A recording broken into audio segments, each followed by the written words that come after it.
আমাদের এই সহযোদ্ধারা কি শুধু এই জন্যই জীবন দিল, যুদ্ধ করলো, পঙ্গু হলো যে এক দলকে তাড়াইয়া আরেক দলকে আমরা বসাই? বরঞ্চ তারা সিস্টেমের পরিবর্তন চেয়েছে, যে একটা আমূল পরিবর্তন আসুক। আসসালামু আলাইকুম ওয়া রাহমাতুল্লাহ। আলহামদুলিল্লাহ রাব্বিল আলামিন ওয়াসসালাতু ওয়াসসালামু আলা রাসূলিহিল কারীম ওয়া আলা আলিহি ওয়া সাহবিহি ওয়া আহলি বাইতি আজমাইন। ২৪ সালের ৩১শে জুলাই বাংলাদেশ জামাতে ইসলামীকে নিষিদ্ধ করার সকল আয়োজন সম্পন্ন হয়েছিল। কি কারণে তারা ৩১শে জুলাই করে নাই তারাই ভালো বলতে পারবে। তবে আমরা নিশ্চিত হয়ে গেলাম যে ১ম আগস্টে তারা আমাদেরকে নিষিদ্ধ ঘোষণা করবে। এর আগেও আমাদের সংগঠন বারবার স্বৈরাচারী সরকারের রুশানলে পড়ে নিষিদ্ধ হয়েছে। সুতরাং এই অভিজ্ঞতা আমাদের জন্য নতুন ছিল না, কিন্তু বাংলাদেশকে নিয়ে আমরা চিন্তিত হয়ে পড়লাম। তাহলে কি আধিপত্যবাদের বিরুদ্ধে এই দেশে আর কোনো সংগঠন তার অস্তিত্ব টিকিয়ে রাখতে পারবে না? আমাদের একমাত্র দোষ ছিল আমরা আধিপত্যবাদ মেনে নেইনি। এবারও দেখবেন ভারতের তরুণরা রাস্তায় নেমেছে, ছাত্র রাস্তায় নেমেছে। সরকার বলে দিয়েছে এই আন্দোলন জামাতে ইসলামী উস্কায়ে দিয়েছে। আমাদের নিয়ে তাদের এত ভয় কেন? তাদের ভয়ের জায়গাটা এককালীন একজন প্রতিমন্ত্রী তিনি বলেছিলেন যে বাংলাদেশে এক এক করে সকল রাজনৈতিক দলকেই পকেটে ঢুকিয়ে ফেলেছে একটা দেশ, শুধু একটা দলকে পারে নাই, এই দলের নাম জামাত ইসলামী। তিনি কিন্তু তখন অন্য দলের নেতা ছিলেন, শীর্ষস্থানীয় নেতা। এই জায়গায় সমস্যা আমাদেরকে নিয়ে। এর আগেই আন্দোলনের প্রতি আমাদের পূর্ণ সমর্থন ছিল, কিন্তু এই দিন আমরা সিদ্ধান্ত নিলাম যে নাও ডু অর ডাই, হয় মরবো না হয় বাঁচার মতো বাঁচবো। এই জন্য কোনো দলের শীর্ষ নেতারা যখন বলেছেন এই আন্দোলনের সাথে আমাদের কোনো সম্পর্ক নাই, এটা ছাত্রদের আন্দোলন, একই দিনে বাংলাদেশের কণ্ঠস্বর হিসাবে জামাতে ইসলামের সেক্রেটারি জেনারেল দলের পক্ষ থেকে দায়িত্ব পেয়ে তিনি প্রেস কনফারেন্স করে বলেছেন যে আমরা জামাতে ইসলামীর সাথে সম্পৃক্ত সকলকে এবং দেশবাসীকে আজকে তরুণ সমাজের পাশে দাঁড়ানোর জন্য, ঝাঁপিয়ে পড়ার জন্য আমরা আহ্বান জানাচ্ছি। একই দিন দুইটা স্টেটমেন্ট এসেছিল। কিন্তু মহান আল্লাহর ইচ্ছা এবং সাহায্যে জনগণের এই আন্দোলন তরুণ সমাজের নেতৃত্বে যখন সফল হলো, তখন আল্লাহর কসম আজ পর্যন্ত এই আন্দোলনের কোনো কৃতিত্ব আমরা দাবি করি নাই। আমরা বলি নাই যে আমাদের এতজন শহীদ হয়েছে আমাদের দলের। আমরা বলি নাই যে আমাদের দলের কেউ এই আন্দোলনের মাস্টার মাইন্ড ছিলেন, আপনারা সবাই তার সাক্ষী। আমরা ৬ তারিখ থেকে বলি নাই যে আগামীকালকে নির্বাচন দিয়ে দেন। আমরা ২-৪টা আবেদন জানিয়েছিলাম। প্রথমত আমাদের দলীয় সহকর্মীদেরকে, কারণ এই দলটি বড় মজলুম দল ছিল, যেই দলের এক এক করে 11 জন নেতাকে হত্যা করা হয়েছে ঠান্ডা মাথায়। 1000 কর্মীকে হত্যা করা হয়েছে ঠান্ডা মাথায়। নারী, পুরুষ, শিশু, বৃদ্ধ, কোনো বাস বিচার ছিল না। যেই দলের কর্মীদেরকে যেখানেই সামান্য কোনো চিহ্ন পাওয়া গেছে চাকরি থেকে বরখাস্ত, বাড়িঘর থেকে বিতাড়িত, ব্যবসা প্রতিষ্ঠানের দখল নিয়ে নিছে, সেই দলটা কি পরিমাণ কষ্টে ছিল এটা বুঝাই যায়। আমরা কারো সাথে তলে তলে রাতের বেলা আপোষ করি নাই, আর দিনের বেলা গিয়ে রাস্তায় নেমে চিৎকার দেই নাই, এবং আমরা স্বৈরাচারের পারমিশন নিয়েও রাস্তায় নামি নাই। ওই পারমিশনের তোয়াক্কাও আমরা করি নাই। আমাদের যেটুকু সামর্থ্য ছিল দফায় দফায় তাই নিয়ে স্বৈর শাসনের আমরা প্রতিবাদ করেছি। আমরা আহ্বান জানালাম যে এই দেশ আমাদের, আমরা দেশকে ভালোবাসি, আপনারা শান্ত থাকুন, ধৈর্য ধরুন, আইন শৃঙ্খলা ফিরিয়ে আনতে নিজেরা উদ্যোগী হন, এবং কারো উপর থেকে এখন কোনো প্রতিশোধ নেবেন না। তবে বিচার পাওয়ার অধিকার সবার আছে। আমরা বিচার চাই, কিন্তু প্রতিশোধ চাই না। আলহামদুলিল্লাহ, দুনিয়ার ইতিহাসে গত 100 বৎসরে একমাত্র গণ অভ্যুত্থান, গণবিপ্লব, যেখানে বিপ্লব বা অভ্যুত্থানের পরে কোনো মানুষকে মরতে হয় নাই, কারো দোকান ব্যবসা প্রতিষ্ঠান লুণ্ঠিত হয় নাই, কারো ঘর বাড়িতে আগুন জ্বালানো হয় নাই। এদেশের মানুষ দায়িত্বশীলতার পরিচয় দিয়েছে, কিন্তু দুর্ভাগ্যের বিষয় ৬ তারিখ থেকে একদল লোক চাঁদাবাজিতে ঝাঁপাইয়া পড়ল। সব জায়গা থেকে আমাদের কাছে খবর আসলো। আমরা তাদের শীর্ষস্থানীয় 2 জন নেতাকে নিয়ে বসলাম। আমরা বললাম, শহীদদের রক্তের কসম, পঙ্গুদের পঙ্গুত্বের কসম, আল্লাহর দোহাই দিয়ে বলি এদেরকে আপনারা থামান। আমাদের কথা তাদের ভালো লাগে নাই। ভালো লাগবে কিভাবে?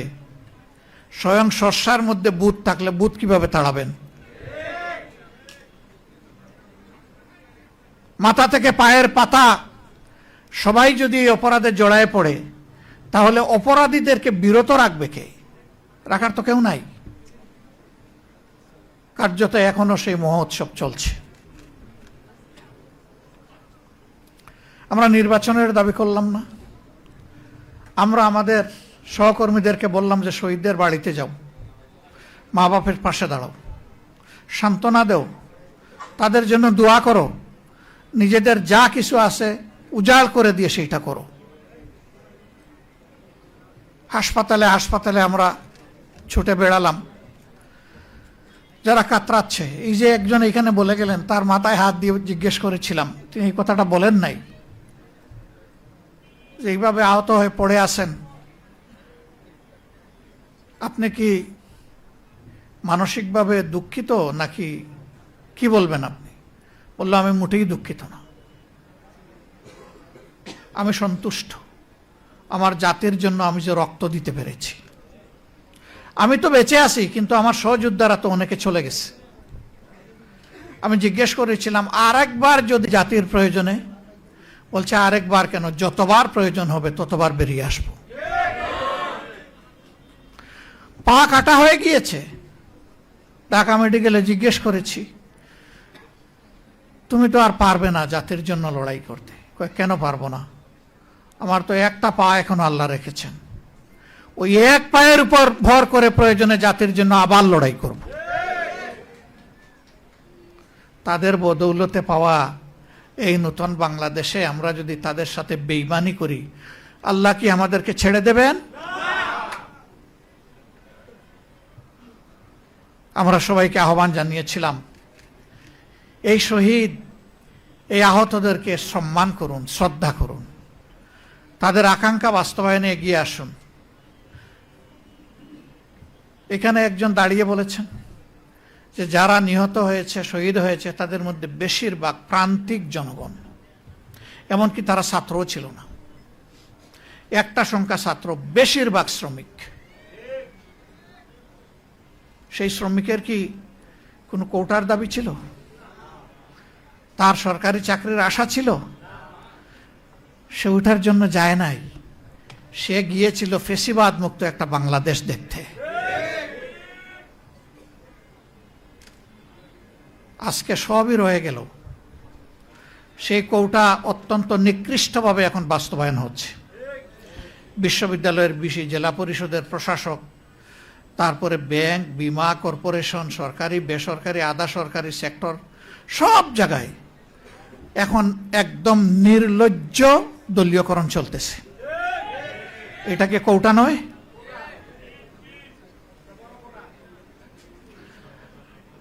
এখানে যোগ্য লোকদেরকে, দেশপ্রেমিক লোকদেরকে সরিয়ে দেওয়া হচ্ছে। বাছাই করে করে অসৎ, দুর্নীতিপরায়ণ লোকদেরকে প্রধান প্রধান জায়গায় পদায়ন করা হচ্ছে, যেন একটা দুর্নীতির স্বর্গরাজ্য কায়েম করা যায়।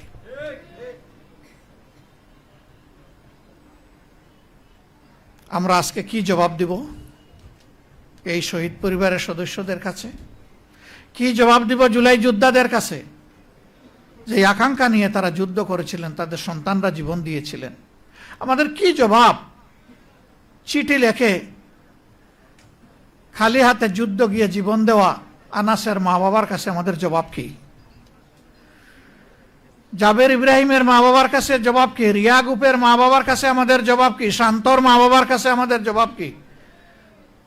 আবু সাইদের সেই নিরীহ পরিবারের সদস্যদের কাছে আমাদের জবাব কি? মুগ্ধর পিতা এখানে আছেন, তার পরিবারের কাছে আমাদের জবাব কি? আমি উনার প্রতি বিশেষভাবে কৃতজ্ঞতা আদায় করি। চেষ্টা করেছি আমি এবং আমার সহকর্মীরা ঘরে ঘরে শহীদ পরিবারে গিয়ে তাদের দোয়া নিতে। আমরা তাদের পরিবারেও গিয়েছিলাম, মেহরবানি করে উনারা আমাদেরকে সুযোগ দিয়েছিলেন যাওয়ার। সেই সময়টা আমরা ফিল করেছিলাম যে প্রাথমিক ধাক্কা সামলানোর জন্য আমাদের সামর্থ্য অনুযায়ী সব পরিবারের হাতে আমরা কিছু উপহার তুলে দিতে পারি কিনা। এই পরিবারের গর্বিত অভিভাবক তিনি বলেছিলেন, আমার ছেলেটি ছাত্র হলেও ফ্রিল্যান্সার ছিল। আমার যদ্দূর মনে পড়ে তিনি বলেছিলেন যে সে তার পার্সোনাল অ্যাকাউন্টে আমাদের জন্য 24 লক্ষ টাকা রেখে গিয়েছে। এই টাকা আমাদের ফ্যামিলি চলছে, আপনারা এসেছেন বলেছেন আমরা খুশি, এটা আমাদের লাগবে না। সবচেয়ে গরিব পরিবার দেখে এটা দিয়ে দিয়েন আপনারা। এখানে যারা জীবন দিয়েছে, যাদের সন্তান চলে গিয়েছে, সেদিন তাদের প্রতি আমার রেসপেক্টের মাত্রা অন্য উচ্চতায় চলে গেছিল। আমি বলেছিলাম তার নামে ভালো কিছু করেন, বলছে ওইটাও তো সে রেখে গেছে। এই যে পবিত্র একটা আকাঙ্ক্ষা যে আমার ছেলে যে কারণে জীবন দিয়েছে, ওই কারণে সহযোদ্ধাদের প্রতি একটু সম্মান দেখালে আমি বরঞ্চ কৃতজ্ঞ হব, মানসিক প্রশান্তি পাব।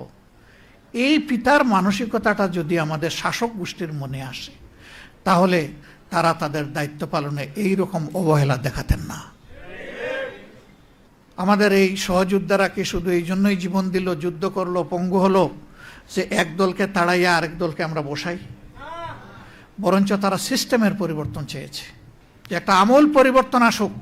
সেই সরকারের আমলে শিক্ষাঙ্গনগুলো ছিল সবচেয়ে খারাপ, গণরুম গেস্টরুম করে সেখানে টর্চার সেল গঠন করা হয়েছে, এমনকি মেয়েদের হলে পর্যন্ত। তো সেই অবস্থা থেকে আল্লাহ তাআলা আমাদেরকে নাজাত দিলেন। এখন মনে হচ্ছে আবার আমরা সেই একই অন্ধকার গলিতে ঢুকে যাচ্ছি। বাংলাদেশ জামাতে ইসলামী কি করবে? জামাতে ইসলামী কি সেই অন্ধকার গলিপথে হাঁটবে? ইনশাআল্লাহ না। আপনাদেরকে কথা দিচ্ছি, এই জুলাই বিপ্লব হওয়ার পর থেকে যতগুলা কথা বলেছি এই ব্যাপারে, ইনশাআল্লাহ আল্লাহ আমাদেরকে বাঁচিয়ে রাখলে তার সবটুকু আমরা পালন করব। আমাদের হাতে সব কিছু নেই, আমরা সরকারে যাইনি, কোনো আফসোস নেই, কিন্তু আমরা সংসদে তো আছি। সংসদে দেশবাসীর হয়ে, শহীদদের কণ্ঠ হয়ে আমরা চিৎকার করতে থাকবো ইনশাআল্লাহ। আমাদেরকে আপোষের অনেক প্রস্তাব দেওয়া হয়েছে, অনেক লোভ টোপ বিভিন্নভাবে দেওয়া হয়েছে, আমরা এ পর্যন্ত এগুলা ঘৃণা ভরে প্রত্যাখ্যান করেছি। আমরা বলেছি গণভোট আপনারা চাইলেন, আমরা চাইলাম, এখন আপনারা মানেন না, আমরা কিন্তু আমাদের জায়গায় আছি, আমরা এখান থেকে সরতে পারবো না। জনগণের সাথে আমরা বেঈমানি করতে পারবো না, আমরা করব না।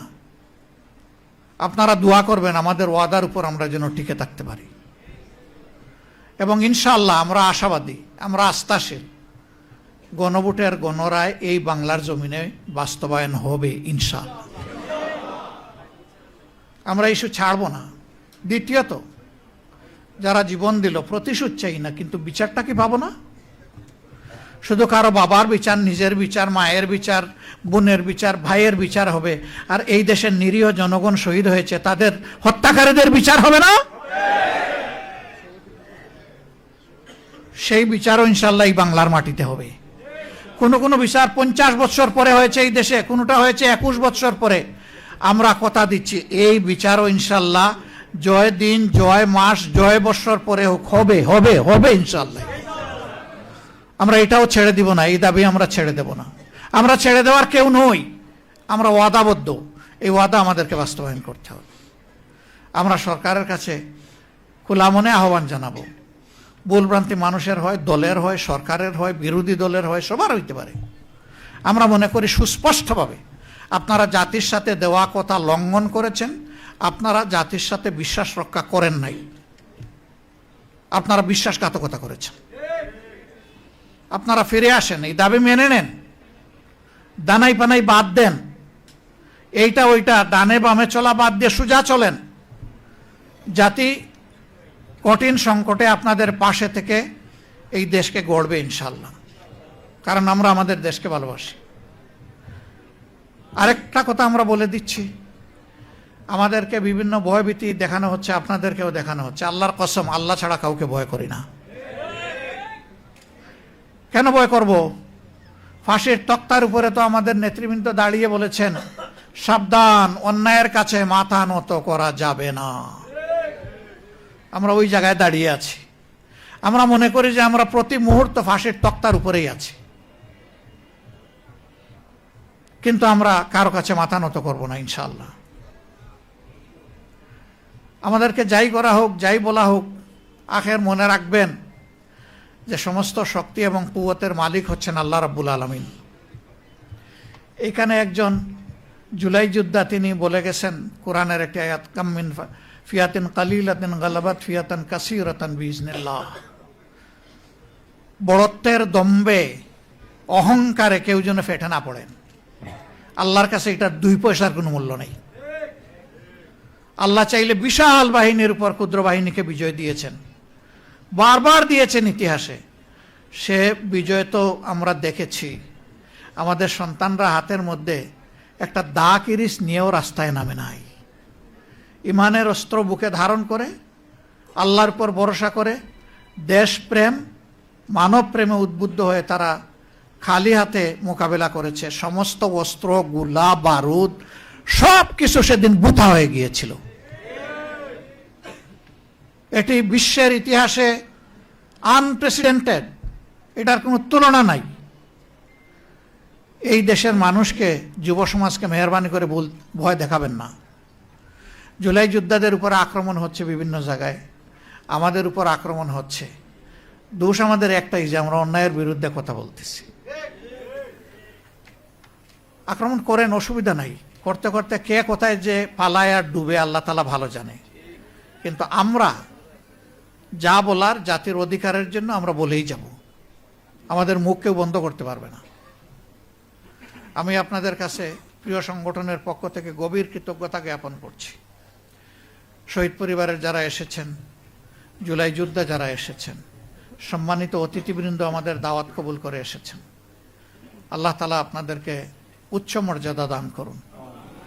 আমাদের প্রিয় শহীদদেরকে আল্লাহ তাআলা মুহাক্কিক শহীদদের তালিকায় অন্তর্ভুক্ত করুন। তাদের পরিবারকে আল্লাহ তাআলা ধৈর্য ধরার তৌফিক দান করুন। সারা বাংলাদেশে আল্লাহ তাআলা গড়ে গড়ে সেই রকম বীর তৈরি করে দিন। বীরদের আকাঙ্ক্ষা পয়দা হলে এই জাতি হবে বীরের জাতি, আর বীরদের আকাঙ্ক্ষা পদদলিত হলে এই জাতি হবে গুলামের জাতি। আমরা গুলাম হয়ে একদিনও বাঁচতে চাই না, গুলাম হয়ে 1 বছর 1 যুগ বাঁচতে চাই না, বরঞ্চ আমরা বীর হয়ে 1 সেকেন্ড বাঁচতে চাই। আল্লাহ তাআলা যেন সেই তৌফিক আমাদেরকে দান করেন। সম্মানিত বন্ধুগণ, নামাজের যেহেতু সময় হয়ে গেছে, কথা আমি আর বাড়ালাম না। আমি আবারও কথা দিচ্ছি, জীবন দিব ইনশাল্লাহ, জুলাই দিব না কাউকে। জুলাই অন্তরে ধারণ করে রাখবো। আমরা পারি না শহীদ পরিবার এবং আমাদের আহত ভাইদের, বোনদের পাশে দাঁড়ানোর, সবসময় ইচ্ছা থাকলেও আপনারা আমাদেরকে ক্ষমা করবেন। কিন্তু আমরা কিন্তু আপনাদেরই অংশ, আপনাদের এই পরিবারের সদস্য। আল্লাহ রাব্বুল আলামিন আজকের এই আয়োজনকে কবুল করুন। আজকে আসলেই আমরা খুবই বারাক্রান্ত হৃদয়ে এখানে দাঁড়িয়েছি, কারণ 2 বছর হয়ে গেল জুলাইয়ের আকাঙ্ক্ষা তো পূরণ হচ্ছে না, রথ এখন উল্টা দিকে চলছে। আল্লাহ আমাদেরকে সঠিক পথে চলার তৌফিক দান করুন। আসসালামু আলাইকুম ওয়া রাহমাতুল্লাহ।